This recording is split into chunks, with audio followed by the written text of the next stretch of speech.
An introductory dictionary of Lacanian psychoanalysis. A. Absence. Absence, the symbolic order, is characterized by the fundamental binary opposition between absence and presence.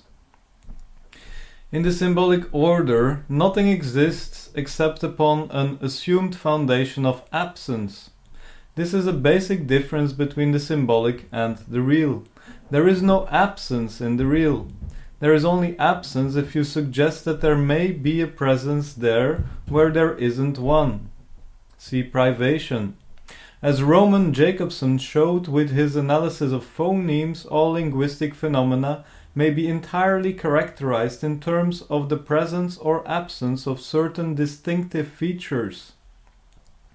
Lacan sees the game of for, da, which Freud describes in Beyond the Pleasure Principle, as a primitive phonemic opposition representing the child's entry into the symbolic order. The two sounds made by the child, o, a, are a pair of sounds modulated on presence and absence. And these sounds are related to the presence and absence of persons and things. Lacan notes that the word is a presence made of absence, because the symbol is used in the absence of the thing, and signifiers only exist insofar as they are opposed to other signifiers. Because of the mutual implication of absence and presence in the symbolic order, absence can be said to have an equally positive existence in the symbolic as presence. This is what allows Lacan to say that the nothing, le rien, is in itself an object, a partial object. It is around the presence and absence of the phallus that sexual difference is symbolically apprehended by the child. Act. Acte. Lacan draws a distinction between mere behavior, which all animals engage in, and acts, which are symbolic and which can only be ascribed to human subjects. A fundamental quality of an act is that the actor can be held responsible for it. The concept of the act is thus an ethical concept. See ethics. However, the psychoanalytic concept of responsibility is very different from the legal concept. This is because the concept of responsibility is linked with the whole question of intentionality, which is complicated in psychoanalysis by the discovery that, in addition to his conscious plans, the subject also has unconscious intentions. Hence, someone may well commit an act which he claims was unintentional, but which analysis reveals to be the expression of an unconscious desire. Freud called these acts parapraxis or bungled actions, acte manqué. They are bungled, however, only from the point of view of the conscious intention, since they are successful in expressing an unconscious desire. Whereas in law, a subject cannot be found guilty of murder, for example, unless it can be proved that the act was intentional. In psychoanalytic treatment, the subject is faced with the ethical duty of assuming responsibility even for the unconscious desires expressed in his actions. See Beautiful Soul.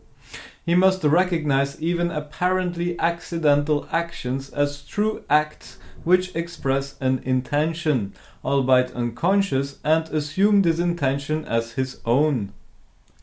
Neither acting out nor a passage to the act are true acts, since the subject does not assume responsibility for his desire in these actions.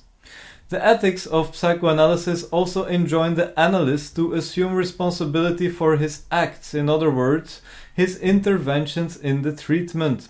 The analyst must be guided in these interventions by an appropriate desire, which Lacan calls the desire of the analyst. An intervention can only be called a true psychoanalytic act when it succeeds in expressing the desire of the analyst. That is, when it helps the analysant to move towards the end of analysis. Lacan dedicates a year of his seminar to discussing further the nature of the psychoanalytic act. A bungled action is, as has been stated, successful from the point of view of the unconscious. Nevertheless, this success is only partial because the unconscious desire is expressed in a distorted form. It follows that when it is fully and consciously assumed, suicide is the only completely successful act. Since it then expresses completely an intention which is both conscious and unconscious, the conscious assumption of the unconscious death drive. On the other hand, a sudden impulsive suicide attempt is not a true act, but probably a passage to the act. The death drive is thus closely connected with the ethical domain in Lacan's thought. See the example of Empedocles and Lacan's discussion of Antigone. Acting out. Acting out is the term which is used in the standard edition to translate the German term agieren used by Freud. Lacan, following a tradition in psychoanalytic writing, uses this term in English. One of the most important themes running throughout Freud's work is the opposition between repeating and remembering. These are, so to speak, contrasting ways of bringing the past into the present. Laplanche and Pontalis. If past events are repressed from memory, they return by expressing themselves in actions. When the subject does not remember the past, therefore, he is condemned to repeat it by acting it out. Conversely, psychoanalytic treatment aims to break the cycle of repetition by helping the patient to remember. Although an element of repetition can be found in almost every human action, the term acting out is usually reserved for those actions which display an impulsive aspect relatively out of harmony with the subject's usual motivational patterns and which are therefore fairly easy to isolate from the overall trends of his activity, Laplanche and Pontalis. The subject himself fails to understand his motives for the action. From a Lacanian perspective, this basic definition of acting out is true but incomplete. It ignores the dimension of the big other. Thus, while Lacan maintains that acting out results from a failure to recollect the past, he emphasizes the intersubjective dimension of recollection. In other words, recollection does not merely involve recalling something to consciousness, but also communicating this to a big other by means of speech. Hence, acting out results when recollection is made impossible by the refusal of the big other to listen.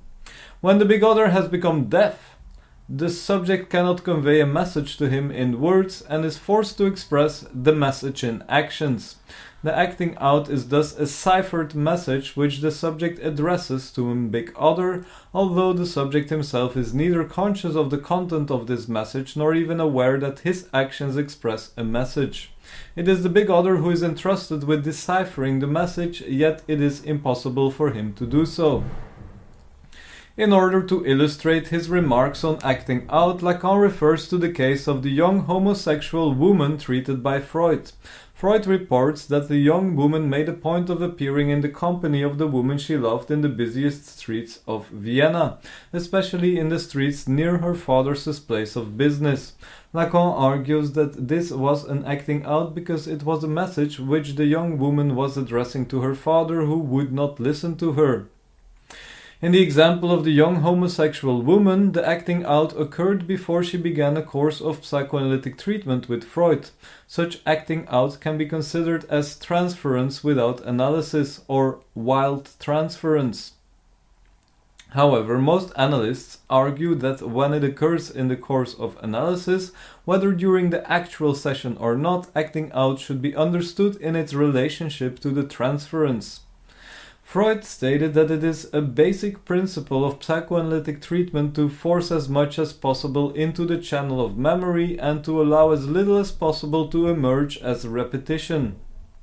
Therefore, when an analysant acts out an unconscious wish aroused during a recent analytic session outside the consulting room, this must be seen as a resistance to the treatment. However, since every resistance to analysis is a resistance of the analyst himself, when acting out occurs during the treatment, it is often due to a mistake made by the analyst. The analyst's mistake is usually to offer an inappropriate interpretation which reveals a momentary deafness to the speech of the analysant. As an illustration of this, Lacan refers to a case history described by the ego psychologist Ernst Chris. Lacan argues that the interpretation given by Chris was accurate at one level but did not go to the heart of the matter and thus provoked an acting out. After the session, the analysant went to eat some fresh brains at a nearby restaurant. This action, states Lacan, was a ciphered message addressed to the analyst indicating that the interpretation had failed to touch on the most essential aspect of the patient's symptom. Lacan dictates several classes of his 1962-1963 seminar to establishing a distinction between acting out and the passage to the act. Adaptation. The concept of adaptation is a biological concept. See biology. Organisms are supposed to be driven to adapt themselves to fit the environment. Adaptation implies a harmonious relation between the Innenwelt, inner world, and Umwelt, surrounding world. Ego psychology applies this biological concept to psychoanalysis, explaining neurotic symptoms in terms of maladaptive behavior, such as applying archaic defense mechanisms in contexts where they are no longer appropriate, and arguing that the aim of psychoanalytic treatment is to help the patient adapt to reality. From his early work in the 1930s on, Lacan opposes any attempt to explain human phenomena in terms of adaptation. This forms a constant theme in Lacan's work. In 1955, for example, he states that the dimension discovered by analysis is the opposite of anything which progresses through adaptation. He takes this view for several reasons. 1.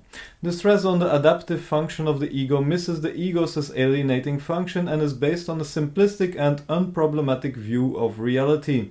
Reality is not a simple objective thing to which the ego must adapt, but is itself a product of the ego's fictional misrepresentations and projections. Therefore, it is not a question of adapting to it, reality, but of showing it, the ego, that it is only too well adapted, since it assists in the construction of that very reality. The task of psychoanalysis is rather to subvert the illusory sense of adaptation, since this blocks access to the unconscious. 2. To set adaptation as the aim of the treatment is to turn the analyst into the arbiter of the patient's adaptation. The analyst's own relation to reality thus goes without saying. It is automatically assumed that the analyst is better adapted than the patient. This inevitably turns psychoanalysis into the exercise of power in which the analyst forces his own particular view of reality onto the patient. This is not psychoanalysis but suggestion. 3. The idea of harmony between the organism and its environment implicit in the concept of adaptation is inapplicable to human beings because man's inscription in the symbolic order denaturalizes him and means that in man the imaginary relation to nature has deviated, whereas all animal machines are strictly riveted to the conditions of the external environment. In the human being there is a certain biological gap. Any attempt to regain harmony with nature overlooks the essentially excessive drive potential summed up in the death drive. Human beings are essentially maladaptive. Lacan argues that the stress put by ego psychology on the adaptation of the patient to reality reduces psychoanalysis to an instrument of social control and conformity. He sees this as a complete betrayal of psychoanalysis, which he regards as an essentially subversive practice.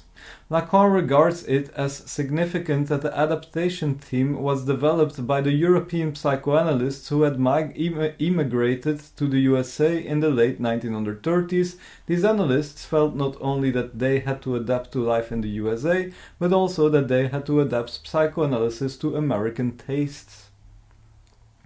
Affect. In Freud's work, the term affect stands in opposition to the term idea. The opposition between affective and the intellectual is one of the oldest themes in philosophy and made its way into Freud's vocabulary via German psychology. For Lacan, however, the opposition between affective and the intellectual is not valid in the psychoanalytic field. This opposition is one of the most contrary to analytic experience and most unenlightening when it comes to understanding it. Thus, in response to those who accuse Lacan of being over-intellectual and of neglecting the role of affect, it can be pointed out that this criticism is based on what Lacan saw as a false opposition. Lacan also argued that criticisms of being over-intellectual were often merely excuses for sloppy thinking. Psychoanalytic treatment is based on the symbolic order which transcends the opposition between affect and intellect. On the one hand, psychoanalytic experience is not that of an affective smoochy-woochy. On the other hand, nor is psychoanalytic treatment an intellectual affair. We are not dealing here with an intellectual dimension. The Lacanian psychoanalyst must thus be aware of the ways in which both affective smoochy-woochy and intellectualization can be resistances to analysis, imaginary lures of the ego. Anxiety is the only affect that is not deceptive. Lacan is opposed to those analysts who have taken the affective realm as primary, for the affective is not a separate realm opposed to the intellectual. The affective is not like a special density which would escape an intellectual accounting. It is not to be found in the mythical beyond of the production of the symbol which would precede the discursive formulation. However, he rejects accusations of neglecting the role of affect, pointing to the fact that the whole year of the seminar is dedicated precisely to discussing anxiety. Lacan does not propose a general theory of affects, but only touches on them insofar as they impinge on psychoanalytic treatment. He insists on the relationship of affect to the symbolic order. Affect means that the subject is affected by his relation with the big other. He argues that affects are not signifiers but signals, and emphasizes Freud's position that repression does not bear upon the affect which can only be transformed or displaced, but upon the ideational representative, which is in Lacan's terms the signifier. Lacan's comments on the concept of affect have important implications in clinical practice. Firstly, all the concepts in psychoanalysis which have traditionally been conceived in terms of affects, such as the transference, must be rethought in terms of their symbolic structure if the analyst is to direct the treatment correctly. Secondly, the affects are lures which can deceive the analyst, and hence the analyst must be wary of being tricked by his own affects.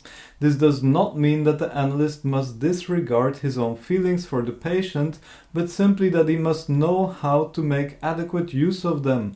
See countertransference. Finally, it follows that the aim of psychoanalytic treatment is not the reliving of past experiences, nor the abreaction of affect, but the articulation in speech of the truth about desire. Another term in Lacan's discourse related to but distinct from affect is the term passion. Lacan speaks of the three fundamental passions: love, hate, and ignorance. This is a reference to Buddhist thought. These passions are not imaginary phenomena, but located at the junctions between the three orders.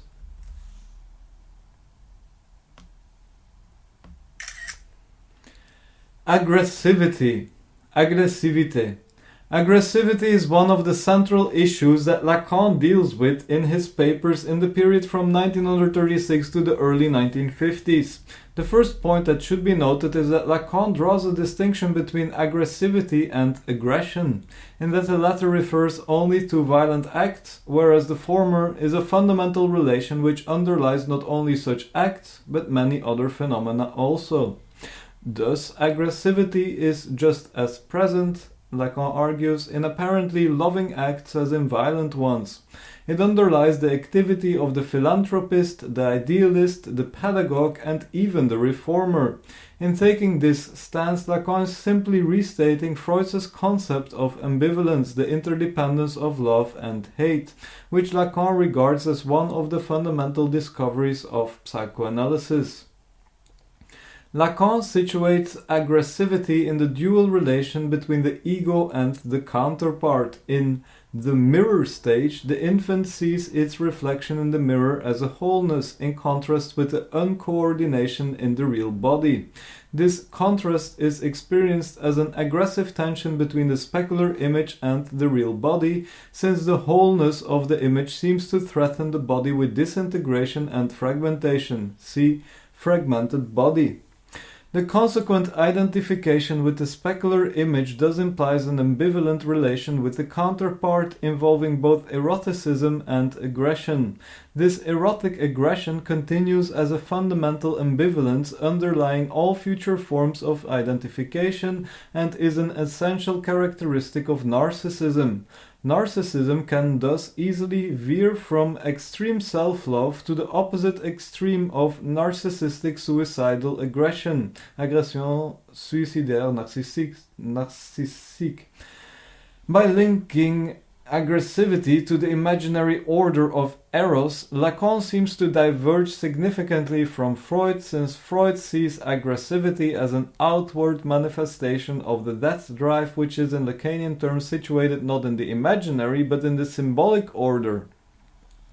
Aggressivity is also related by Lacan to the Hegelian concept of the fight to the death, which is the stage in the dialectic of the master and the slave. Lacan argues that it is important to bring the analysance's aggressivity into play early in the treatment by causing it to emerge as negative transference. This aggressivity directed towards the analyst then becomes the initial knot of the analytic drama. This phase of the treatment is very important, since if the aggressivity is handled correctly by the analyst, it will be accompanied by a marked decrease in the patient's deepest resistances. Algebra. Algebra is a branch of mathematics, which reduces the solution of problems to manipulations of symbolic expressions. Lacan begins to use algebraic symbols in his works in 1955, see Schema L, in an attempt to formalize psychoanalysis. Three main reasons lie behind this attempt at formalization. 1. Formalization is necessary for psychoanalysis to acquire scientific status, see science, just as Claude Lévi-Strauss uses quasi-mathematical formulae in an attempt to set anthropology on a more scientific footing. Lacan attempts to do the same for psychoanalysis. 2. Formalization can provide a core of psychoanalytic theory which can be transmitted integrally even to those who have never experienced psychoanalytic treatment. The formulae thus become an essential aspect of the training of psychoanalysts, which take their place alongside the training analysis as a medium for the transmission of psychoanalytic knowledge. 3. Formalization of psychoanalytic theory in terms of algebraic symbols is a means of preventing intuitive understanding, which Lacan regards as an imaginary lure which hinders access to the symbolic. Rather than being understood in an intuitive way, the algebraic symbols are to be used, manipulated, and read in various different ways. Most English translations of Lacan also translate the algebraic symbols which appear in his work. For example, Alan Sheridan, in his translation of Écrit, renders the symbol A for autre as O for other, big other. However, Lacan was opposed to such a practice, as Sheridan himself points out. In this dictionary, in line with Lacan's own preference, the algebraic symbols are left as they are in the original French texts. The algebraic symbols used by Lacan, which appear principally in the mathemes, schema L, and the graph of desire, are listed below, together with their most common meaning. However, it is important to remember that the symbols do not always refer to the same concept throughout Lacan's work, but are used in different ways as his work develops. The most important example of such a shift in meaning is the use of the symbol small a, which is used in radically different ways in the 1950s and in the 1960s. However, even other symbols which are relatively stable in meaning are occasionally used in different ways. For example, S nearly always designates the signified but is used in one algorithm to denote the subject supposed to know. Therefore, some caution should be exercised when referring to the following list of equivalences. Capital A, the barred other. Capital A equals the big other. A barred, the barred big other. Little a, see object PTA. Little a accent, see object PDA. Capital S, before 1957 the subject, from 1957 on the signifier, in the schemas of Sate, the raw subject of pleasure. As capital A barred, capital S barred, capital S barred, the barred subject. S1, the master signifier. S2, the signifying chain or knowledge. Small s, the signified in the Saussurean algorithm. Capital S between brackets a barred, the signifier of a lack in the big other. Small s between brackets capital A, the signification of the big other, the message, the symptom. Capital D, demand. Small d, desire. Small m, the ego, moi. Small I, the specular image, schema R. Small I between brackets small a. 1. The specular image, graph of desire. 2. The ideal ego, optical model. Capital I, the ego ideal, schema R. Capital I between brackets capital A, the ego ideal in the graph of desire. I, capital I and capital I, the real phallus. Phi, the symbolic phallus, uppercase phi. Lowercase phi, the imaginary phallus. Between brackets, bar, lowercase phi. Castration, minus phi. Capital S, the symbolic order in schema R. Capital R, the field of reality in schema R. Capital I, italicized, the imaginary order, schema R. Capital P, the symbolic father, name of the father. Small p, the imaginary father. Capital M, the symbolic mother. Capital J, jouissance. Capital J, small phi, phallic jouissance.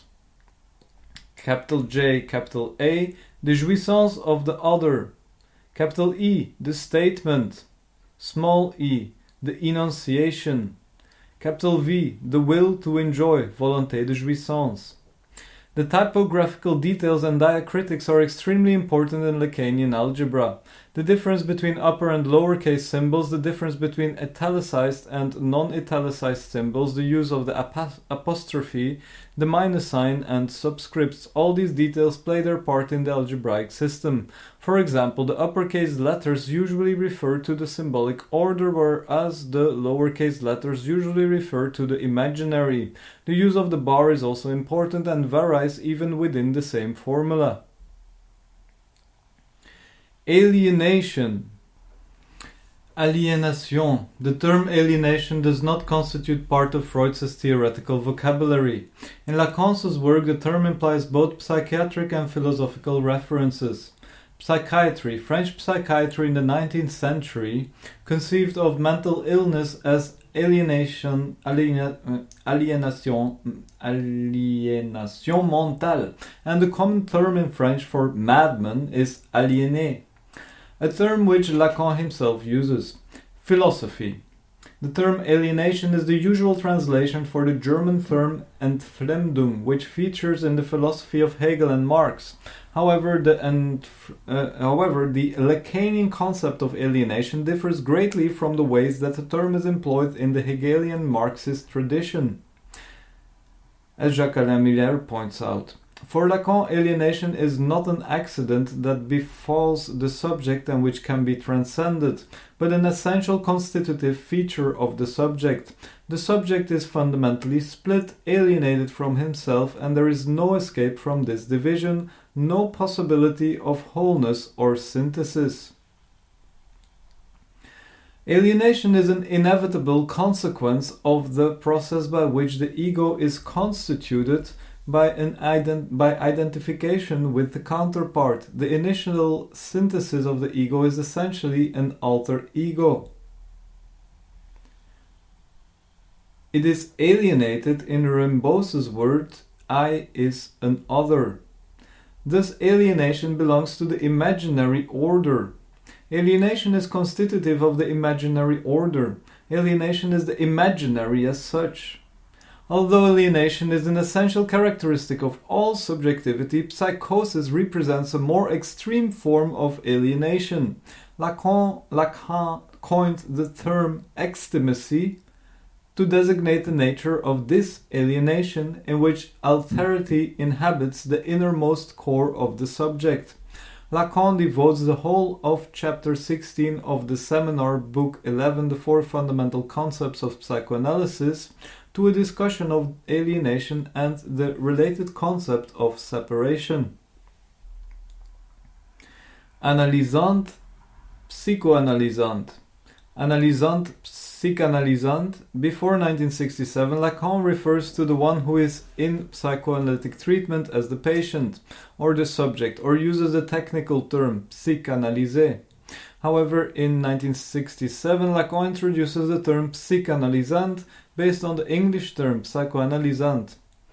Lacan prefers this term because, being derived from the Gerund, it indicates that the one who lies on the couch is the one who does most of the work. This contrasts with the old term psychanalysé, which, being derived from the passive participle, suggests either a less active participation in the analytic process or that the analytic process has finished. In Lacan's view, the analysant is not analyzed by the analyst. It is the analysant who analyzes, and the task of the analyst is to help him to analyze well. Anxiety, angoisse. Anxiety has long been recognized in psychiatry as one of the most common symptoms of mental disorder. Psychiatric descriptions of anxiety generally refer to both mental phenomena, apprehension, worry, and bodily phenomena, breathlessness, palpitations, muscle tension, fatigue, dizziness, sweating, and tremor. Psychiatrists also distinguish between generalized anxiety states, when free-floating anxiety is present most of the time, and panic attacks, which are intermittent episodes of acute anxiety. The German term employed by Freud, Angst, can have the psychiatric sense described above, but is by no means an exclusively technical term, being also in common use in ordinary speech. Freud developed two theories of anxiety during the course of his work. From 1884 to 1925, he argued that neurotic anxiety is simply a transformation of sexual libido that has not been adequately discharged. In 1926, however, he abandoned this theory and argued instead that anxiety was a reaction to a traumatic situation, an experience of helplessness in the face of an accumulation of excitation that cannot be discharged. Traumatic situations are precipitated by situations of danger, such as birth, loss of the mother as object, loss of the object's love, and above all, castration. Freud distinguishes between automatic anxiety, when the anxiety arises directly as a result of a traumatic situation, and anxiety as signal, when the anxiety is actively reproduced by the ego as a warning of an anticipated situation of danger. Lacan, in his pre-war writings, relates anxiety primarily to the threat of fragmentation, with which the subject is confronted in the mirror stage. See Fragmented Body. It is only long after the mirror stage, he argues, that these fantasies of bodily dismemberment coalesce around the penis, giving rise to castration anxiety. He also links anxiety with the fear of being engulfed by the devouring mother. This theme, with its distinctly Lacanian tone, remains an important aspect of Lacan's account of anxiety thereafter, and marks an apparent difference between Lacan and Freud. Whereas Freud posits that one of the causes of anxiety is separation from the mother, Lacan argues that it is precisely a lack of such separation which induces anxiety. After 1953, Lacan comes increasingly to articulate anxiety with his concept of the real, a traumatic element which remains external to symbolization and hence which lacks any possible mediation. This real is the essential object which isn't an object any longer, but this something faced with which all words cease and all categories fail, the object of anxiety par excellence. As well as linking anxiety with the real, Lacan also locates it in its imaginary order and contrasts it with guilt, which he situates in the symbolic. Anxiety, as we know, is always connected with a loss, with a two-sided relation on the point of fading away to be superseded by something else, something which the patient cannot face without vertigo. In the seminar of 1956-1957, Lacan goes on to develop his theory of anxiety further in the context of his discussion of phobia. Lacan argues that anxiety is the radical danger which the subject attempts to avoid at all costs, and that the various subjective formations encountered in psychoanalysis, from phobias to fetishism, are protections against anxiety. Anxiety is thus present in all neurotic structures, but is especially evident in phobia. Even a phobia is preferable to anxiety. A phobia at least replaces anxiety, which is terrible precisely because it is not focused on a particular object but revolves around an absence, with fear which is focused on a particular object and thus may be symbolically worked through. In his analysis of the case of little Hans, Lacan argues that anxiety arises at that moment when the subject is poised between the imaginary pre-Oedipal triangle and the Oedipal quaternary. It is at this junction that Hans's real penis makes itself felt in infantile masturbation. Anxiety is produced because he can now measure the difference between that for which he is loved by the mother, his position as imaginary phallus, and that which he really has to give, his insignificant real organ. Anxiety is this point where the subject is suspended between a moment where he no longer knows where he is and a future where he will never again be able to refine himself. Hans would have been saved from this anxiety by the castrating intervention of the real father, but this does not happen. The father fails to intervene to separate Hans from the mother, and thus Hans develops a phobia as a substitute for this intervention. Once again, what emerges from Lacan's account of little Hans is that it is not separation from the mother which gives rise to anxiety, but failure to separate from her. Consequently, castration, far from being the principal source of anxiety, is actually what saves the subject from anxiety. In the seminar of 1960-1961, Lacan stresses the relationship of anxiety to desire. Anxiety is a way of sustaining desire when the object is missing, and conversely, desire is a remedy for anxiety. Something easier to bear than anxiety itself. He also argues that the source of anxiety is not always internal to the subject, but can often come from another, just as it is transmitted from one animal to another in a herd. If anxiety is a signal, it means it can come from another. This is why the analyst must not allow his own anxiety to interfere with the treatment, a requirement which he is only able to meet because he maintains a desire of his own, the desire of the analyst. In the seminar of 1962-1963 entitled simply Anxiety, Lacan argues that anxiety is an affect, not an emotion, and furthermore that it is the only affect which is beyond all doubt, which is not deceptive. Whereas Freud distinguished between fear, which is focused on a specific object, and anxiety, which is not, Lacan now argues that anxiety is not without an object, n'est pas sans objet. It simply involves a different kind of object, an object which cannot be symbolized in the same way as all other objects. This object is objet petit a, the object cause of desire, and anxiety appears when something appears in the place of this object. Anxiety arises when the subject is confronted by the desire of the big other and does not know what object he is for that desire. It is also in this seminar that Lacan links anxiety to the concept of lack. All desire arises from lack, and anxiety arises when this lack is itself lacking. Anxiety is the lack of a lack. Anxiety is not the absence of the breast, but its enveloping presence. It is the possibility of its absence which is in fact that which saves us from anxiety. Acting out in passage to the act are last defenses against anxiety. Anxiety is also linked to the mirror stage. Even in the usually comforting experience of seeing one's reflection in the mirror, there can occur a moment when the specular image is modified and suddenly seems strange to us. In this way, Lacan links anxiety to Freud's concept of the uncanny. Whereas the seminar of 1962-1963 is largely concerned with Freud's second theory of anxiety, anxiety as signal, in the seminar of 1974-1975, Lacan appears to return to the first Freudian theory of anxiety, anxiety as transformed libido.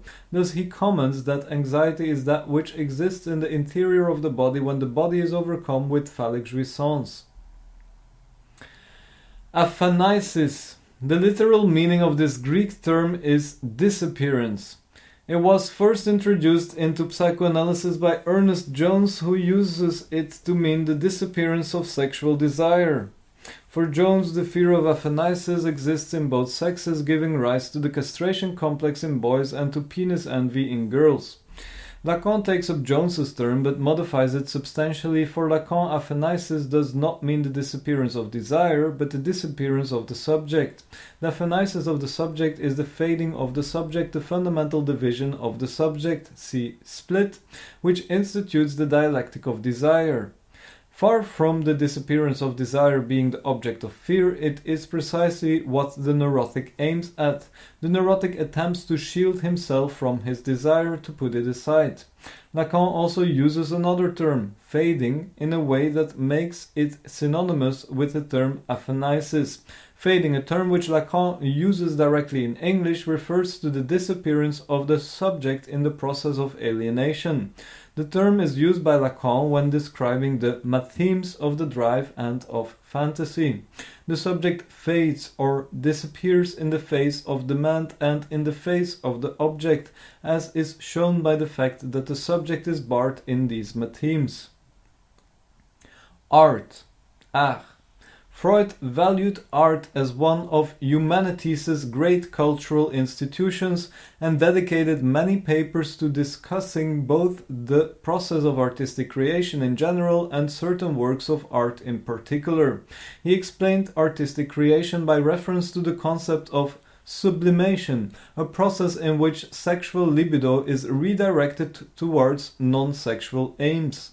Freud also dedicated a number of papers to analyzing particular works of art, especially works of literature, which he argued could be useful to psychoanalysis in two main ways. Firstly, these works often express in poetic form truths about the psyche, which implies that creative writers can intuit directly the truths which psychoanalysts only discover later by more laborious means. Secondly, Freud also argued that a close psychoanalytic reading of works of literature could uncover elements of the author's psyche. While most of Freud's papers on particular works of art concern works of literature, he did not entirely neglect other art forms. For example, he devoted one paper to discussing Michelangelo's statue of Moses.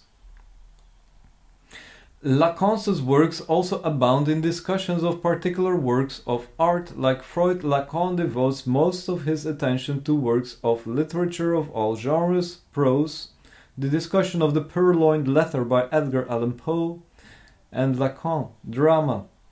For example, the discussions of Shakespeare's Hamlet in Lacan and of Sophocles' Antigone, and poetry, for example, the discussion of Booze and Dormi by Victor Hugo. However, Lacan also discusses the visual arts, devoting several lectures in his 1964 seminar to discussing painting, particularly anamorphotic art, where he discusses Holbein's The Ambassadors. There are nevertheless significant differences between the ways in which Freud and Lacan approach works of art. Though Lacan does speak about sublimation, and like Freud he does not believe that it is possible or even desirable for psychoanalysts to say anything about the psychology of the artist on the basis of an examination of a work of art. See his critical remarks on psychobiography. Just because the most fundamental complex Oedipus in psychoanalytic theory is taken from a literary work, Lacan says, does not mean that psychoanalysis has anything to say about Sophocles. Lacan's exclusion of the artist from his discussions of works of art means that his readings of literary texts are not concerned to reconstruct the author's intentions.